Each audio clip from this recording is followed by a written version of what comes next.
Hello everyone, my name is Christian, welcome to my Halloween blog. Today we're going to go through some of my staples of the Halloween season, of what I like to call Spooktober, or more traditionally known as 31 Days of Horror. This is definitely not a definitive list, it changes every year, but these 25 to 30-ish films that I've laid out here for today are usually staples that I have for this trying to line up my bookshelf. These are usually ones that keep popping up every year. So I wanted to just get it together for you guys and just kind of show what I have. The first one I want to show you is a double feature that I highly recommend. It is Reanimator and From Beyond. I try to keep it to one director for every single entry, but some of them there's multiples. So this is a great Stuart Gordon double feature. They both feature about the same cast. Jeffrey Combs, Barbara Crampton, and a couple others that pop out here and there. Like Stuart Gordon's wife, she shows up in both of these. Both very grotesque body horror films, which I love a lot. And I always start the month off with these two. Will I do it this time? I don't know. It starts on Friday, so October 1st. So I'm going to try and watch one movie on October 1st before I go out and party for my birthday. So definitely check these two out. I don't want to give too much, but this one, Reanimator, is a zombie film, but a lot more risque than your normal zombie film. And then the next film that Stuart Gordon made, From Beyond, very creepy. I can just show you the images on the back. It looks insane. I love it. I love both of these films. So that's the first entry. So this is not in any order at all. I mean, it just happened to be that the one I usually watch first for the month was first. But the next one I want to talk about is a recent acquisition I made last year. During the last Spooktober. This is the first time I'm filming Spooktober. But I got this box set right in the middle of October. And this is the Fly collection. Has all 5 movies. The only ones I would recommend is the original one, The Fly from 1956, 58. And then David Cronenberg's The Fly, which has that crazy guy, Jeff Goldblum. So you get to have some crazy overacting, but I think the original is a lot more effective as a scary movie. The David Cronenberg one, of course, has all the body horror and creepy effects that the others don't have, but I think the original one is just a lot scarier. It's not as fantastical sci-fi, it's more, just really creepy. And the ending just gives me chills every time. If you know what that ending is, you know why. But let's move on to the next one. This one is actually a recent film that came out just a couple years ago. It is, trying to fix it. It Follows from 2014, I want to say. Sometime, but this is actually released by Anchor Bay. Shockingly, I just discovered that. But this movie is about a sexually transmitted demon, also a disease, but mostly a sexually transmitted demon that passes from one person to the other, and when they have sex, it moves on. So it just continually follows you at a very slow walking pace. And just that idea is just really creepy to me. And every time I watch this, it's just really creepy. There are a lot of out of this world, out of time sequences, which I think is very on purpose. But this movie is just so creepy. I hope everybody watches it this season. It's just really hard to talk about. It's really fun. Lots of fun moments. So definitely watch It Follows. So the next one is one that I'm sure nobody knows of. It's not on Blu-ray. Vinegar Syndrome. I'm hoping you fix this. But it is 1991, I want to say. But it is Killer Condom. I've had this DVD for many years now. Will introduced this to me in one of his classes, and I just had to, buy my own copy. Because I watched his copy like 2 times, once in class and then once on my own. And I led a movie night with friends. And then I bought my own copy for like $25. Most I've ever paid for a shitty DVD. But I've seen it so many times that the disc is now getting fucked up. So, again, Vinegar Syndrome, please release a Blu-ray and give me all the special features. But this one's, it's about a scientifically made condom that can turn other condoms into killer condoms, and so they send a whole box of one of like these killer condoms to a local like whorehouse or something, like a motel, and they leave all these on the sides, and a bunch of people's dicks keep getting like chewed off, and so finally our gay cop main character Macaroni, he shows up and he has sex with this pretty boy here. And our detective Macaroni has the biggest dick ever. There's a hilarious shot of the shadow of his dick covering the wall because it's so big. And one of his testicles get bit off by one of these killer condoms, and that's when the investigation begins. So it's a really fun movie. It's in German, so you get all of that really bizarre German humor. This movie is just so amazing. It's not made by Troma, but it's, I guess, distributed by them, produced by them. It is amazing. I love it. I watch it every year, so definitely check out Killer Condom. But this is my last DVD, I think, of the stack. I don't have many DVDs, but this is one I've been waiting a long time for Arrow to do a box set of, which I'll talk more about later. But this is Ju-On, or The Grudge, I believe. Yeah, The Grudge. And this is actually a Blockbuster DVD copy. You can see the Blockbuster logo right there. So it's not a good release at all. It just has the movie, it like starts right when you begin it. But if you don't know this movie, it's about a house that is cursed by a spirit of vengeance. And every time a new family comes in, it always ends in a horrific, like, massacre where everyone dies by an axe murderer, who is usually inhabiting the spirit of the father. So it's really good, really creepy. It's a Japanese horror film, one of the first and best, in my opinion. So that's Ju-On. The next one is one that I've been watching a lot these last few years. It came out and I never watched it. It didn't seem interesting, and then I finally watched it and I loved it. But make sure to have subtitles on. This is, of course, The Witch by Robert Eggers. He also did The Lighthouse, which is amazing. I don't own it. But this one's about a, like, puritanical family, I think. And they get exiled from the village for something. We don't know. And they move out into the middle of nowhere in, like, the 1700s. In 1630, it says on the back. So they're out in the middle, just the woods of America. And so they build their home and they start to live. And little do they know, there's a witch that lives nearby, and she is just not a good neighbor, if you will. And we begin off with one of the most horrifying sequences in horror history, in my opinion. And that's in the beginning of the movie. So watch the first 5 minutes. If you see it and you don't like it, there's nothing as horrifying as that later on in the movie, but it sets the tone really well. So that is Robert Eggers' The Witch. The next one is another A24 film. It's one I love. I don't think I'm going to rewatch it this year because I just watched it so many times in theaters.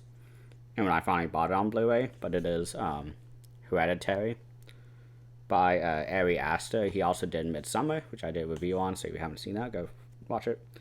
But this movie is really hard to talk about without spoilers. But it's like a mix of Amityville horror and Rosemary's Baby. And I can't talk more about it. So just go watch Hereditary. Don't go in knowing anything about it. I went in totally blind, and it blew me away. So the plot is very similar to most modern horror movies of this type, but it does it in such a subtle and nuanced way that I love it. So that is Hereditary 2019, I think, or 2018.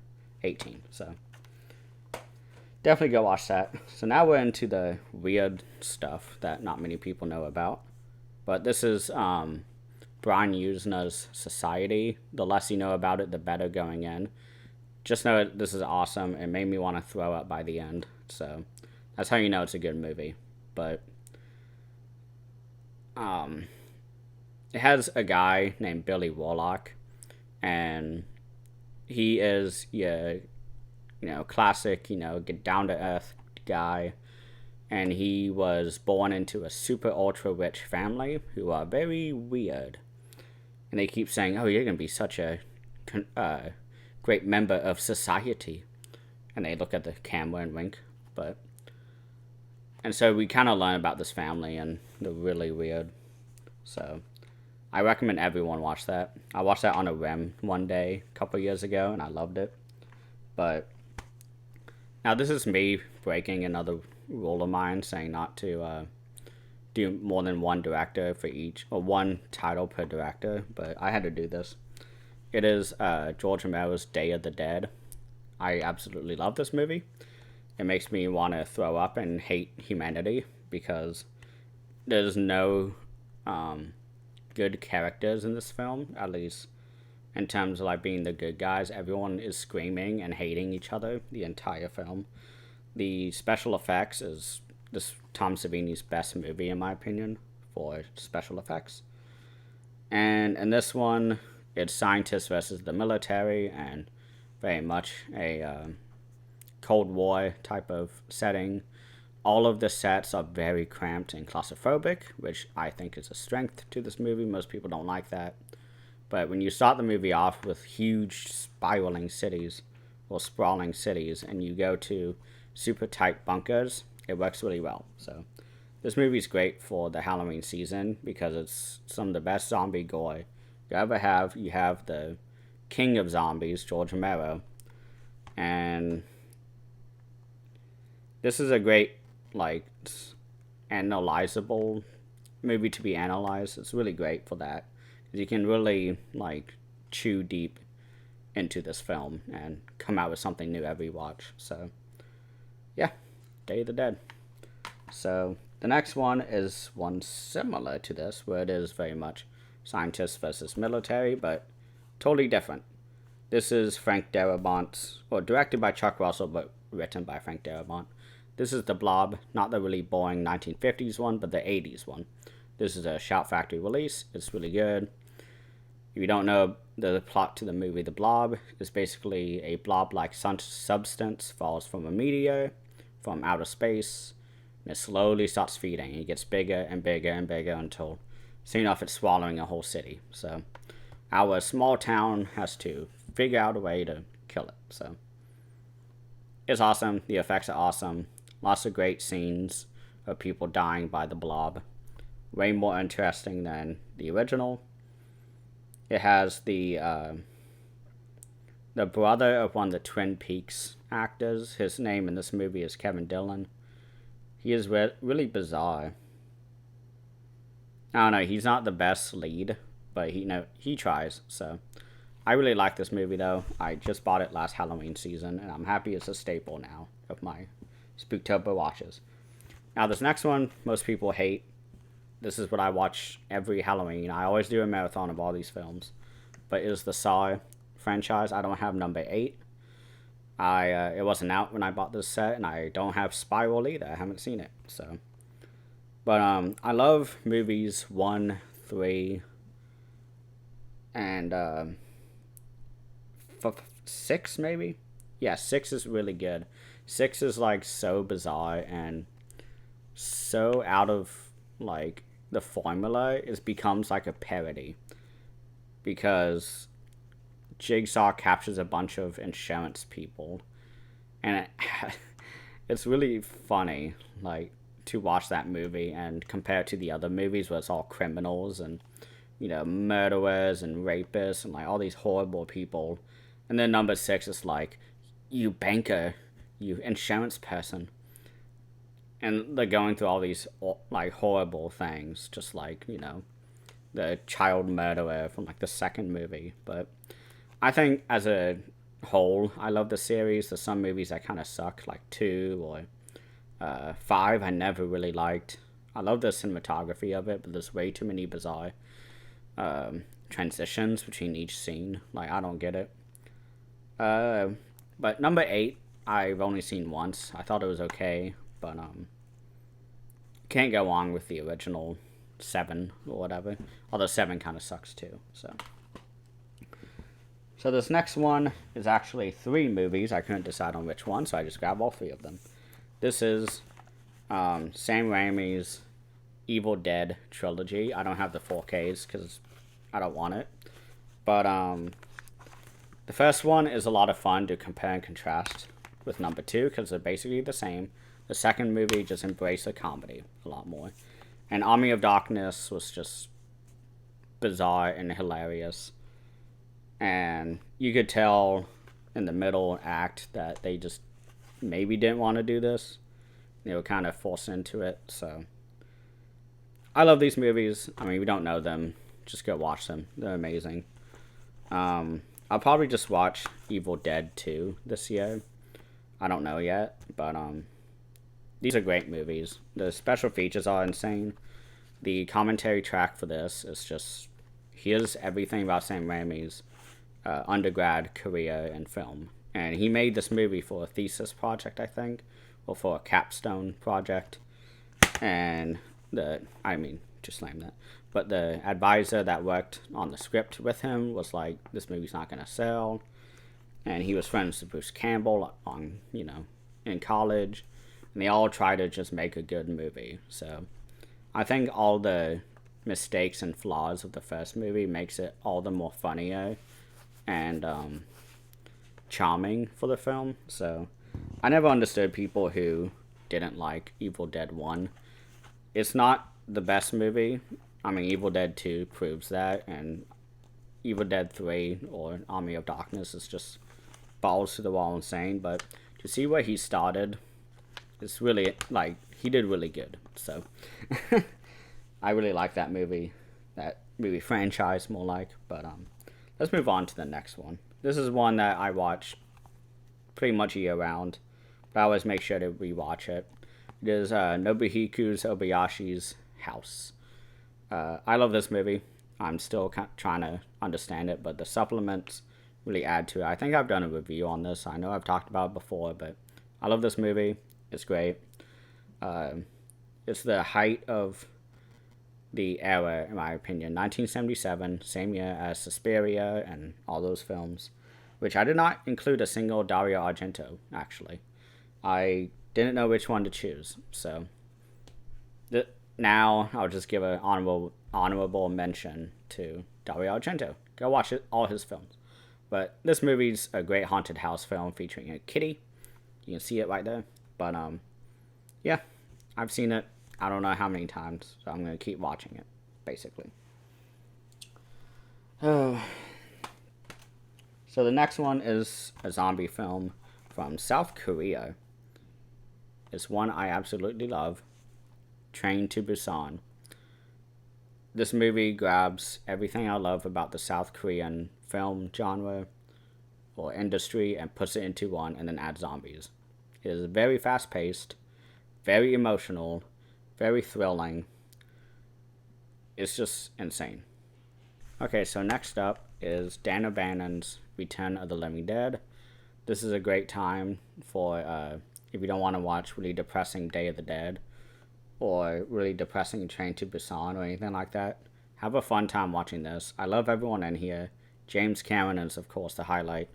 And so are the effects. The Tar Man right there looks amazing in this movie. All the documentaries are great on this. I love this release. It's always a fun time to watch. So Okay, so next we're going to talk about 1932. Totally different than usually what I watch, but it is called Theodore Dreyer's Vampire. I think I'm saying it right. This is a Danish film from 1932. It is a haunted house film, and the story itself isn't really that interesting. It is very silent film era. I mean, there's the title cards where someone goes, and then the subtitles come up for what they said. So it's very old. You're gonna have to get over a couple hurdles to enjoy it, but there's a really amazing camera tricks throughout this entire movie. We see shadows like walking like everywhere, and it's 1932, so you don't expect a lot of these effects, but it looks really good. I love that cover of the scythe about to strike this woman. But I've been watching this every year, and I think it was last year that I finally started to love it because I just didn't get it. I watched it. I bought it back in like 2018. I want to say during that. I think it was just after my birthday. I had a gift card, and I went and bought this during one of the sales or something.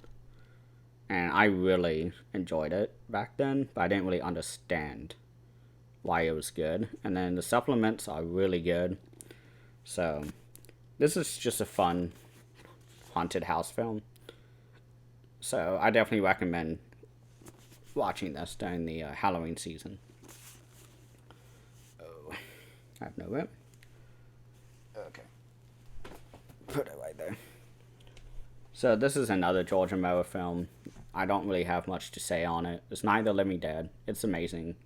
If you don't know what this is, just go watch it. It's on YouTube, I think, for free, because George Romero didn't have this movie copyrighted for the longest time until this release by Criterion. So it's a zombie film. It looks great. So I think everyone should watch this every year. I saw this in theaters, actually, a while back. Right after George Romero died, I saw it in an art house theater for free because they were having a celebration of his life, so I went and saw it, and it looked amazing on the big screen. So definitely go watch this. Okay. So this next one I mentioned earlier, but I didn't really go deep into it. But I think it was in regards to something. I can't find it. But this is Rosemary's Baby. This is a very classic horror film by the most awful person ever, Roman Polanski. We all hate him. But this release is really nice about not supporting him at all and talking about how shitty he is.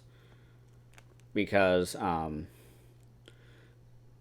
essay book is all I've done so far on this release, but it talks about all how he changed a lot from the book Rosemary's Baby.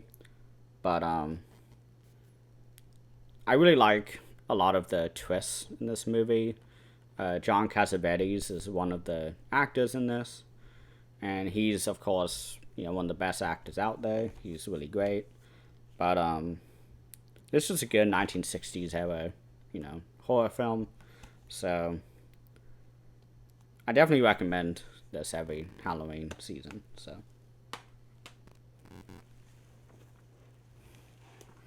So this next one is a John Carpenter film, one of my favorites by him. It is The Thing. Really great effects, really gory parts. You get your action, you get blood, you get no tits. I don't think there's a single woman on this in this movie. But I mean, it's just a classic. You gotta watch it. Kurt Russell, he's really amazing in this. It's not his best movie, but I really love the idea of finding like an alien species like miles deep into the snow and ice of Antarctica and then uncovering it. I hope that never happens in real life, but this movie just really like blows the idea out of the water. So definitely have to watch that.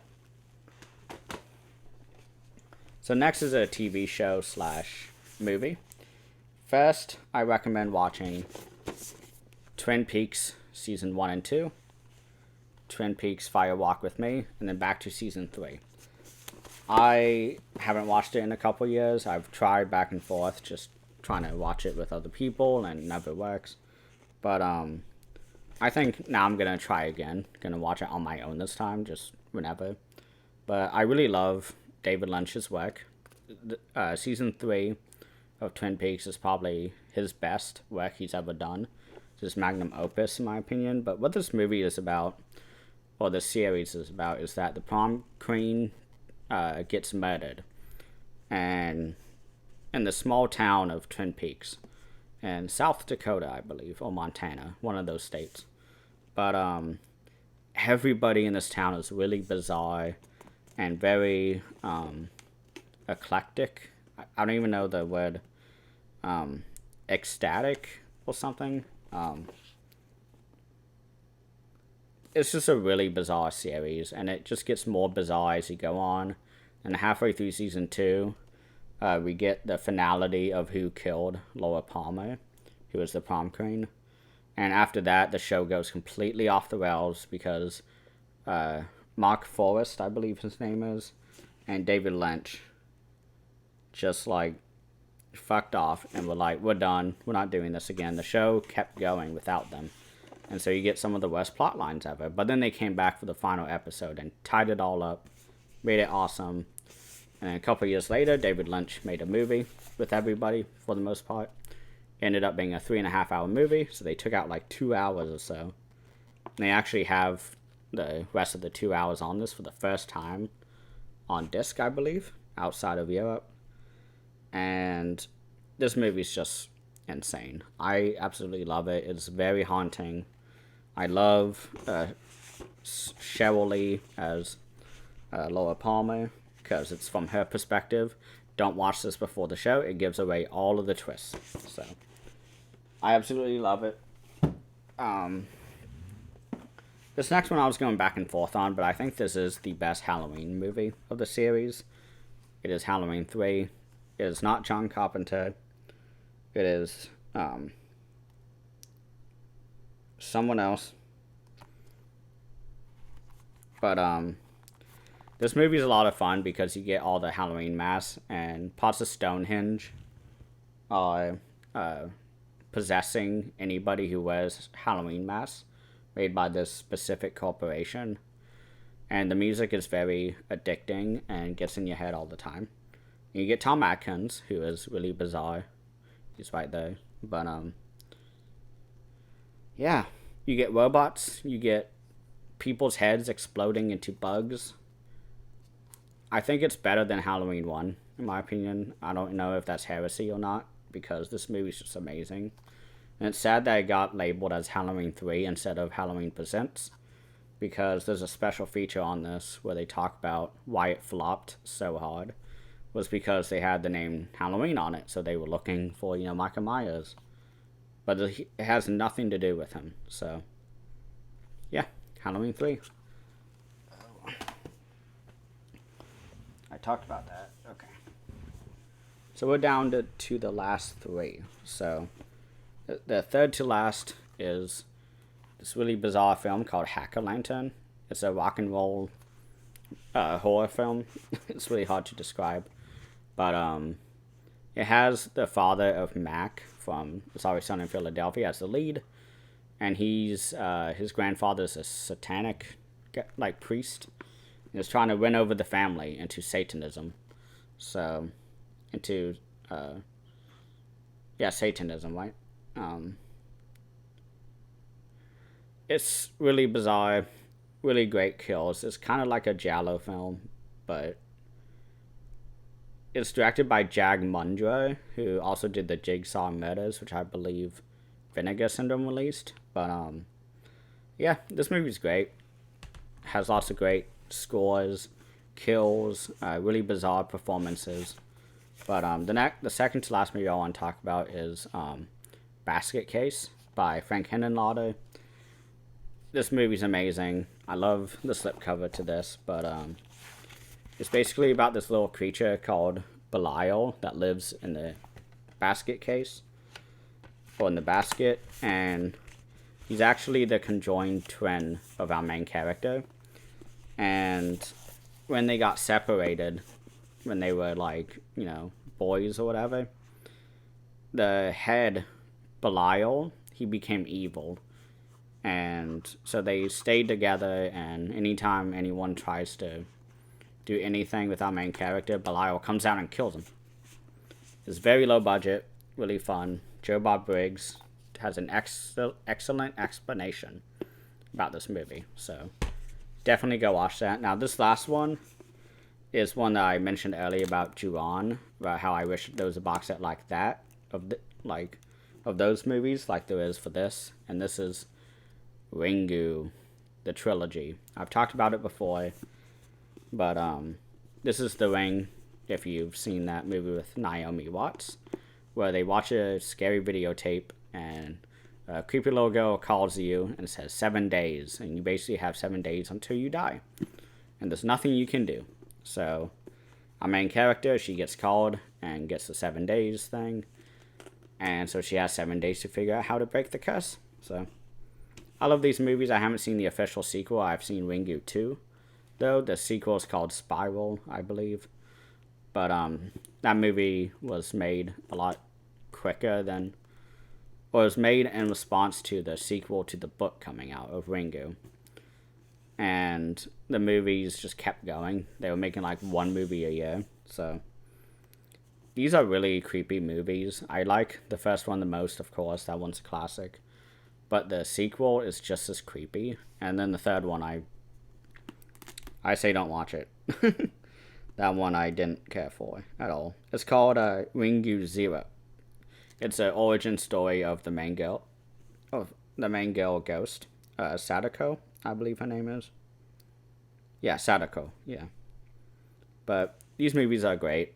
At least the first one is, and the second one's really good. But I really wish there was a Ju-On set like this by Arrow.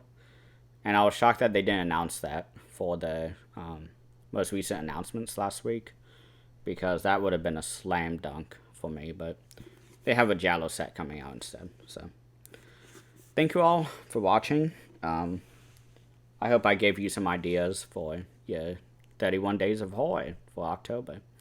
If not, then I hope you at least enjoyed this video. So thank you all for watching. I don't know if you guys noticed, but there's been some really weird numbers of dislikes I've been getting on my videos lately, and I'm not sure why. So make sure you go and, you know, comment and like this video if you did. And if you don't like it, tell me why. Tell me what, you know, I can do to improve my videos. I mean, I've had the same setup for a while now. In the beginning, I didn't even have my bookcase here on display. So once someone told me to do that, I was like, oh, of course. And so I changed it. So I'm willing to, you know, improve. So don't leave a comment if there's something you don't like. So thank you all for watching. I hope you guys have a great day.